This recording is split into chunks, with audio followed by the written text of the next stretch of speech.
Our session's moderator is a well-known name in independent business for Cashew Consulting. Mr. Shakti is in the house yet again to steer this for us. Our speakers for this session are the business head of AFCOTT, Mr. Altrin Jones. We have the managing director, Akros Limited, Mr. John Joseph. Mr. Marcel Ouattara is from ECOCAJOU, Ivory Coast. Ms. Cynthia Niamote is the general manager for Silagri Agro. And Mr. Geoffrey Musyoki is from OIKO Credit. As I invite these panelists onto the stage, ladies and gentlemen, this is the final session of the day. I leave this session in the hands of Mr. Shakti. So whenever we talk about cashew processing in Africa, what we always say challenges, challenges, challenges, and challenges. And I also faced a lot of challenges when I was collecting the logos of the champions on African processing. And still I was not able to collect everyone. That means this family of cashew processing is growing day by day. We saw challenges, and within those challenges today, Africa is processing 500,000 tons. That means we just see only challenges. We see, oh, just something is bad there, technology problems are there, workers' problems are there, cost of processing is very high. And then suddenly we saw we are processing 500,000 metric ton. So if we do a little recap, what happened in last 10 years? 10 years back, the overall installed capacity was below 250,000 metric ton. Today it is around 1 million metric ton. It's a big increase in installed capacity. But where these investments are going? 10 years back, West Africa, East and Southern Africa used to be 34% of these investments. Today, they are around 14%. That means most of the investments are going to West Africa. That's where processing is going. And then we talk about utilization rate. It used to be below 33%, today is around 46%. And just see, a lot of investments are very new. Every year we are getting around 5 to 10 processing plants, together 150 to 200,000 metric ton installed capacity. That's a big thing. And in the last 10 years, what happened? Africa was processing 95,000 metric ton, and today they process 474,000 metric ton in 2024. Next year provisions are 550 to 600,000 metric ton, which is big deal. But it's not every part of Africa we are having big success. Those success is everywhere. Every country which produce cashews have one or two models which are very successful. And if you see that those successes, it's so easy to multiply those. Every country have their own SOP to be successful. And more than 60% of these volumes are coming only from one country, which is Côte d'Ivoire, and then other countries are following this. So I will not take much time. I'll just invite our esteemed processors. We have a very unique combination. We have two processors from Côte d'Ivoire, one processor from Tanzania, where everyone says Tanzania and processing doesn't go together. But we have someone who actually had a good success over there. And then we have OIKO Credit, who actually have a long history with cashew processors. I remember them 2011 till now, 14 years.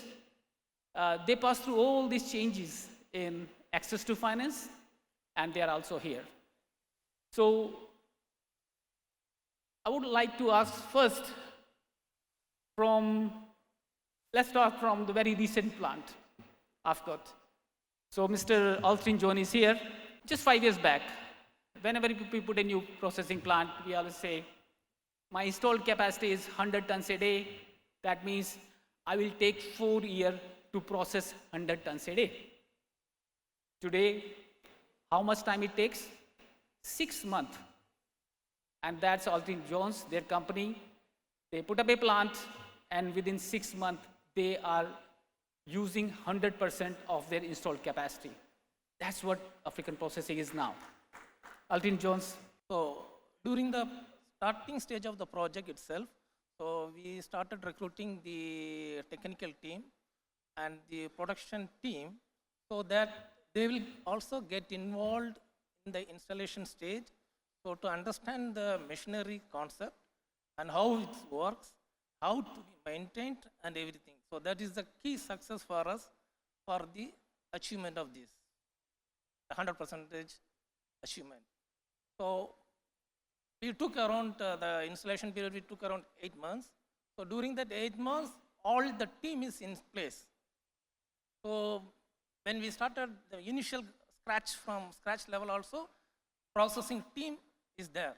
So they understood what is what, and it helps a lot during the commercial production to successfully run the plant. The key point where we got the success. Okay, so how much the technology play a part into achieving this utilization rate? Yeah, sure. Technology is have a vital role because our plant, it is most automated plant. So because of automation itself, we have a it pushed us to have a good production in a short period. So example, shelling or peeling or grading everywhere. So we just focused on designing first during the inception of the project. So just we focused on the designing. So we took around 4 to 6 months to finish the design itself. So you see 4 to 6 months just in designing Yeah. the plant, what kind of plant will be there, what kind of technologies are there. And that's how it reduces your time. Then we go for the right supplier of the machine based on the performance, previous performance from them. So just then right selection of the machine. That's the key area where we have to be there to get it successful. So what next? You achieved 100 tons a day in 6-8 months. What are you thinking now? Next means next factory or doubling the production? No, we are planning to have a double the production in near future. So we are working on that. You see, within a year, you achieve what you would like to achieve, and now you are thinking, let's think expansion.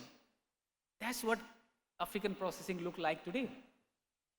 And also, see, we are got BRC certified halal, kosher, smeta, and in BRC we are AA+, which is the highest grade. So And how much time it took to get BRC? just 6 months. Because that's what I'll know, because when we started the project, all staff are in place. We paid to achieve our goal, and our commitment from the management is too much. They are pushing me to do. So that commitment should be there from the management. That's a key point also. Thank you. So right technology, right planning, right management, and training programs in place, addressing well your market requirements, food safety, code of conduct, traceability, and bingo, you have success. Thank you, Altrin. Thank you, thank you. Now, my second panelist, I would like to invite Mr. John from Tanzania. Tanzania is an origin which is like southern geography, off-season supply, very expensive raw nuts, quite a lot of government intervention in marketing. And when we say processing in Tanzania, you say, no. And then we find someone who start with a small, very humble start. And today, just in last 4 years, they achieve very big volumes. So Mr. John, can you share, what is your model? How you say that, well, this no, how you turn into a yes, and very much yes. Thank you. When you talk about Tanzania, it's, I've been in cashew processing industry for more than 10 years. Back in 2013, 2012, I discovered that we ship one container from through the other company, which I was working as a marketing manager, and that was the very first container to be sold under Tanzania brand. Then we come to understand that there is opportunity. Then we start the small factory. By that time, it wasn't possible to process in Tanzania. Then we thought that if everyone is running away from Tanzania, who will start processing in Tanzania? Then, you know, some people are coming to Tanzania, you tell them we are processing, they say no, there is no process in Tanzania. So we thought that is a good idea to keep processing while negotiating with the government and other stakeholders on the right environment to process. Then our factory, we started with it was 400, 500 kilogram per day. But now we are heading to 20 metric ton per day by closing of this year. So we thought that is a good idea to integrate our processing with the small processors who are playing big role in Tanzania. So, but until now we have managed to tell the world that in Tanzania we got processors, and right now we have 23 factories which are operating until today, of which 11 belong to Tanzanian nationalities, and 12 they are foreigners, which most of them they come 3-4 years ago. So as a managing director of Akros, I played the major role to encourage the world and the people in Tanzania that it is very possible to process in Tanzania and the business can be profitable. It's about thinking differently. Process in Tanzania is possible, you have to think differently. And how you see the future of processing in Tanzania, like how replicable your model is. What is the government is very supportive to the processing, or you're looking something from them too? There is a very bright future in cashew processing in Tanzania.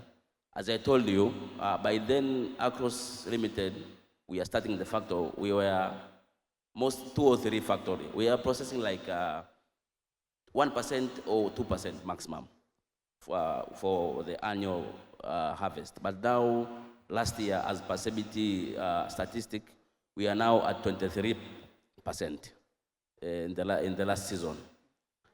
So I can say the future is very bright, and the government is now giving some incentive. It's not what we need until now, but they are doing their part, because we have to understand that there is also pressure of RSN exporters. But 4 years ago, we had a primary market, which allow us to access raw material direct to farmers, and it was a driving factor to have these 23 factories which are up and running. And we are still negotiating with the government to provide more incentive for local processors to be competitive. Thank you. Now, my third panelist is from ECOCAJOU, Mr. Marcel. And when we hear ECOCAJOU, that is very eco-friendly cashews. They have a very different model. They thought, why don't we build a model which talks to the markets, like fair trade, organic, kosher, everything they talk about certifications. Very high quality and very market oriented. So, Mr. Marcel, tell me what model, how your model is different than others, and how you see the success and the volumes. Actually, whenever we talk about fair trade organic, we thought this small volume, but you talk about big volumes. Thank you. Big volume, you cannot say big volume, we are very small. And we have started 2 years ago. We can process up to 15,000 metric tons, which is currently very small. But we are aiming to process around 25,000 metric tons in 2 shifts in the next coming year. Indeed, in our strategy, we want to have 50% of our production which is organic in the next 5 years, because, as you said, our name is ECO. We are friend of the environment, but we are also following a sustainable development. The region where we are installed is one of the farthest regions from the port. So when we set up the project of processing there, it was first to create more jobs in the region, also to sustain economic development, but also to ensure that the farms we have there and the co-ops which are already working there, which are organic, will have a processing plant which can push them to continue what they have already started in this region. So in our marketing approach, we are trying to promote this kind of organic and organic fair trade volumes. We are currently around to 10% last year. We're trying to get up to 20% of our production this year, and we think that the market will respond positively to this strategy we have internally. Thank you. And what's your take on food safety? How you're addressing your food safety in terms of what kind of certification you are pursuing? Yes, today we are already certified organic for Europe and for US. We are certified fair trade for our factory and our farms. We have already started the process to be certified SMETA. We are HACCP. We have the BRC audit in 3 weeks. And we are also certified kosher and halal at this moment. For us, the quality of the product is very important, but also the quality of the experience the customer have with us. What I want to say is we ensure that what we sold is delivered on time with the right documentation and the right month. So this is something very important for us. You see, again, we talk about food safety very seriously. Among like 99% of processing plants which are coming to Africa today, they plan for BRC, and almost everyone today, like within first 6 to 8 months or within a year, they achieve BRC. Very high standards. This industry is growing fast. This industry have been able to reduce this 100% utilization in 4 years to 1 year or less than 1 year. This industry was able to bring food safety, processing everything under one roof, fully ethically certified on BRC, successfully addressing code of conduct, putting the manpower in place, good training programs, and they are achieving these successes. Before I go for OIKO credit, let me ask one more question from you. What motivates you to invest into cashew processing? Is it government policy? Is it a good business proposition? Or you are also one of the passionate person to go for cashew processing? Because when I started, it was just a passion. Nothing was there. And then policies came in. And then we had a lot of challenges and we achieved some success. So what motivated you, each of you? Okay, I think to make the answer short, there's first the vision of our president. We were already acting into the cocoa business in our coast, and we have our farmers. We have also some cashew farms, and they explained us one day that they have an issue to sell the raw cashew nuts because of the fluctuation of the market. So in order to support them socially, we decided to create this project and this factory. So they were able to have now a factory, a processing plant near to the farms, and they can secure the additional revenue. So it starts by a social approach, and then, of course, the policy of the government give us the support. We have seen that the market and the business environment were already mature. But for us, the most important thing is to create a sustainable business there and create jobs in the region. Thank you. Thank you. Altrin Jones, what motivated you to think about processing in Côte d'Ivoire? As he has explained, that government norms is number one. And since we started in 2018 as a trader, RCN trader, so that in 2018 itself, we had a thought process that we have to go on value addition.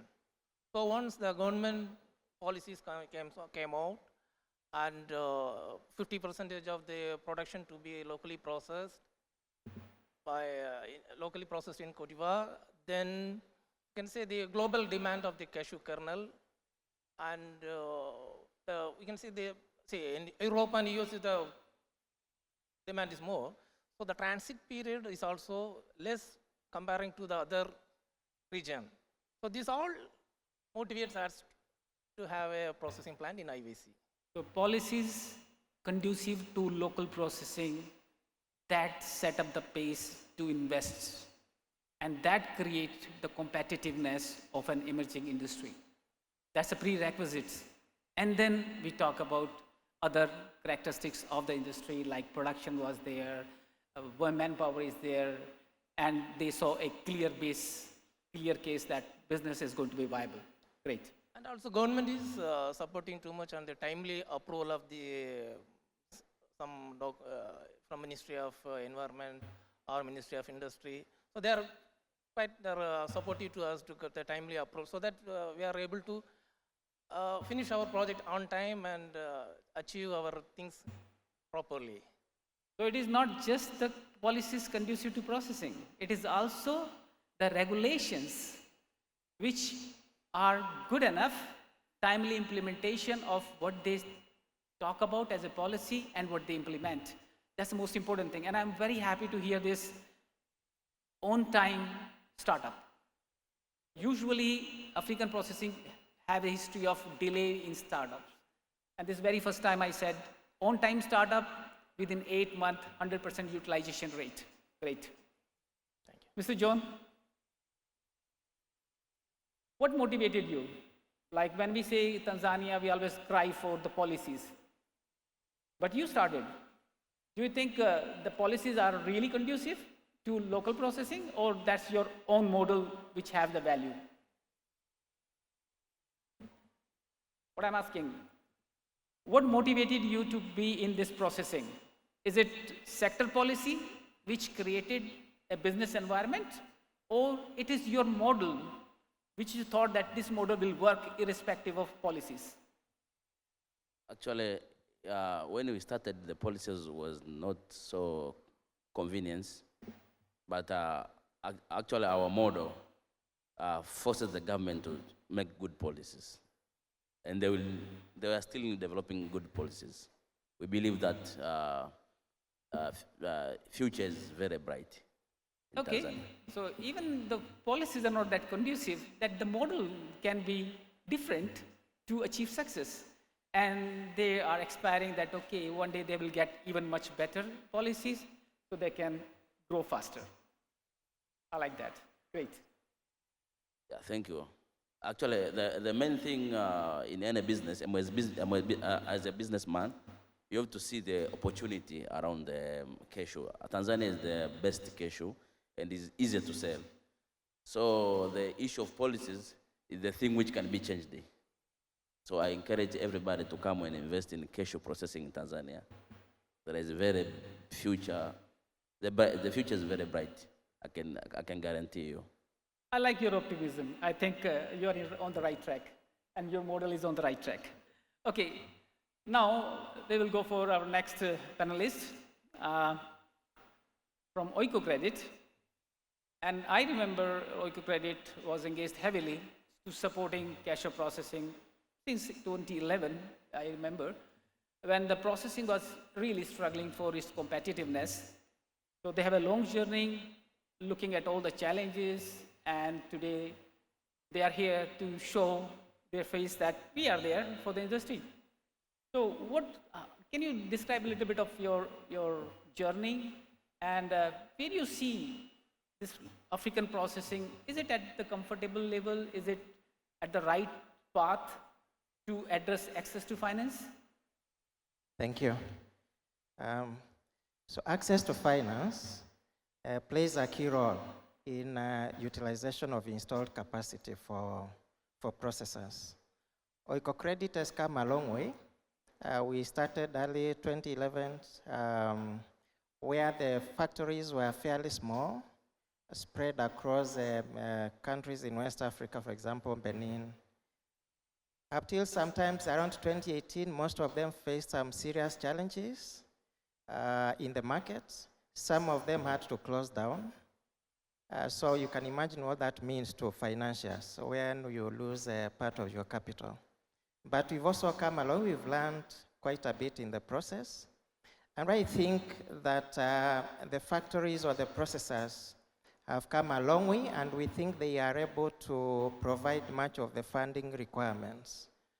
They are able to meet most of our expectations with regard to financing needs. And maybe if I can mention a few, is that you'll find quite a number of development finance institutions are now able to finance processors, largely in West Africa. You'll note that some of the tickets are a bit large. Some of the local banks are not able to meet the single borrower limit for some of the processors. So I think seeing large development finance institutions coming to the market, providing tickets upwards of 50 million USD, it's really an indicator that the market is able to convince the lenders that this is a bankable sector and it's a bankable value chain. The other thing we are seeing and we are appreciating is the government policies. The regulation around reducing the export of raw cashew nuts. One of the risks that lenders look at is the strength of the supply chain. So if a processor is not able to convince a lender that they'll be able to get sufficient raw material for processing, that they are able to break even, they are able to make a profit, it becomes very difficult for a lender to advance. But with the current government regulations, we are able to see that processors are able to get good quality RCN, which they are able to at least break even and also post some margins that gives them the capacity to repay the facilities that, that they have. And the other aspect is that we see the business models are also improving.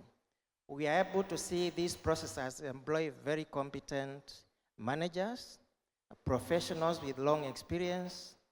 Of course, there is a bit of poaching here and there, but at least you can see that the CFOs, the executive directors, they are very competent people, and we also coupled with very good boards in the organizations that we work with. Maybe just to mention, there are some gaps still. We are not yet there yet. We still have some financial management gaps, more so with the smaller processors and with the cooperatives.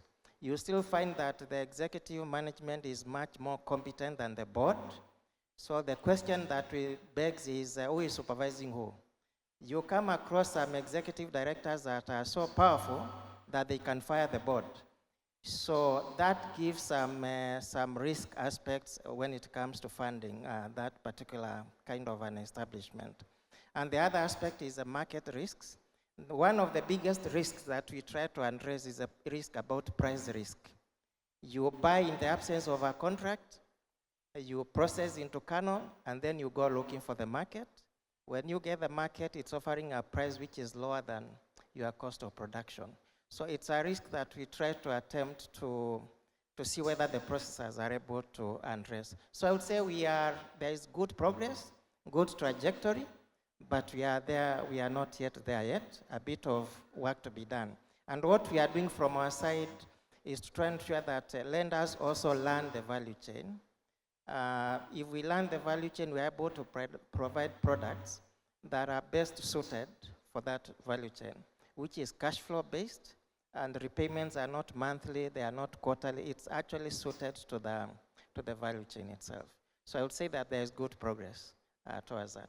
Thank you. It's very encouraging to hear access to finance is getting ease. It's very motivating to hear from a financiers talking about how the industry is going into a right direction, how the right planning, right technologies, operational excellence is happening in time. Though there are some gaps, financial management still is an issue, especially for small players. But the thing is that the African processing is going in the right direction. So that's message from a financier, and I saw also access to finance is available now. It is still a challenge, but not as big as it used to be.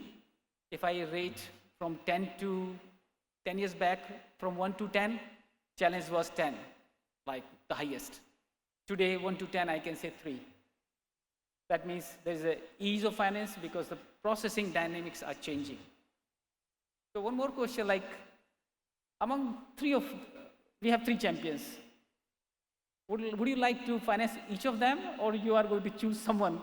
Because someone is very special, as OIKO Credit, maybe think about like social component, financial component. What do you think? All 3 are your clients? Yeah, let me say that in this forum, I met quite a number of our borrowers. Pleased to meet them, and also happy to meet many prospects as well. Even amongst my panelists, I think it's a good forum for us as OIKO Credit that we are able to meet prospective partners. We call them partners because we work with them to support the smallholder farmers. It's really a partnership so that we can improve the living standards of the smallholder farmers in Africa. So I'm happy to connect and to start discussions and negotiations as well. Thank you. This is a great message. Access to finance, if it is linked with the farmers, traceability, transparencies, it makes your access to finance quite easy. And that's a great message. And that's where the African processing is going. African processing is really traceable, and they are doing great on that aspect. And I'm pretty sure near future access to finance will no more be a challenge. Now, let me take 2 or 3 questions from the audience because of the time constraint, and then we will close the session. Any question from the audience? So that means everyone is amazed. Everyone is convinced that African processing is great. Okay. If there is no questions, then I can, like, you as a financer, do you have any question from the processors? Question? Vice versa? Question for the processors? Yes, like what type of question you would like to ask when you see a client? Yeah, thank you. My question is, when it comes to smallholder farmers, have you done the calculation to see whether it is profitable for them? Because if it doesn't make business sense, then the future of cashew production is at risk. And the whole aspect about climate change, is it really affecting the volumes and the quality that you are getting at your factories? Okay, any responses, or was it a question or just a comment? Yeah, whether it's profitable for the farmer. Okay. Yeah, I think. Thank you for the question. Talking about Tanzania, we have a institution called Tari na Liendele. They have the information. They know how much exactly the farmer spend per kg. And actually, no one purchases below that. So normally even 3 years ago, our government used to provide the indicative price. That indicative price, it was including 20-25% of the profit to the farmers. So in Tanzania, there is no issue of risk of sustainability. We are very good to go. So as a processor, we normally we have the farmers, we normally pay them the good price of which they can keep they can keep their farm for the next season. Okay, in Ivory Coast, as everybody knows, we have a minimum price, and the minimum price is discussed between the farmers and the processors and all the actors of the supply chain. Also, at ECOCAJOU, our side, we are in the fair trade business, so we used to pay a premium for the raw product, for organic or for fair trade, when we want to have this product certified. So in addition to that, we ensure that the farmer has a good revenue to be able to live from the farms. Okay, we have one question. I think this is a question we'll take. production capacity increase, new technologies, innovation, everything most welcome to the industry. Processors every year getting huge lost. What is the solution? That means everything's good, things are happening, but then the processors are also losing every year money. What is the solution? Unfortunately, we are not having our other panelist. That person was the right person to respond to this because they had various issues when they started. They started with a lot of challenges. And it took 3 to 4 years for them to become one of the best processor in Cote d'Ivoire. Well, unfortunately, we are not having that, but I think they can respond to this question. Yeah, so the main is the KOR, the high quality nuts to be purchased by the processor in Africa. That is the main thing. But that's why now government of Ivory Coast also is supporting us. Good. Up till March 15th, they didn't allow the exporters to buy. So in that case, so for example, 49 or 50 KOR, so just we can sustain and we get a profit on that. The kernel. Okay, the right quality? Quality, yes. Yes, right quality. Right quality okay. is the main key. And the processing? And kernel price also play an important role at the end. So what they do when they are losing money, what they do? They close the factory or they just review the model? Oh, they have to review that model of. Okay. Okay. Any other comment from you? Actually, talking about the increasing of production and the innovation, something which you have to be very careful as a processor. You need to not to rush for technology and innovation. You need to understand your market and actually what is really needed on the market. Then you go for the right machine. You need to trouble yourself. Even I trouble you a lot about machine, if you can remember. Okay, thank you. I think we have various questions, but we will not take those questions because of timings. Our panelists are here, and there are other processors who are here. Talk to them. You will get the answers. Some answers belongs to the policy. We have all the government representatives here. They can tell you, they can clarify your queries. So I would like to thank you, all my panelists, for this great discussion and for opening up and showing this positive part of cashew processing. That's 500,000 metric ton is processed thanks to the right modeling, right entrepreneurship, government policy conducive to the local processing, technology innovations, management, trainings, food safety, everything in place, and thanks to the markets who are really taking care of the sustainable supply and they are looking for processing at origin. Thank you very much. Shaktipal sir, thank you so much as always. Please present a memento to all our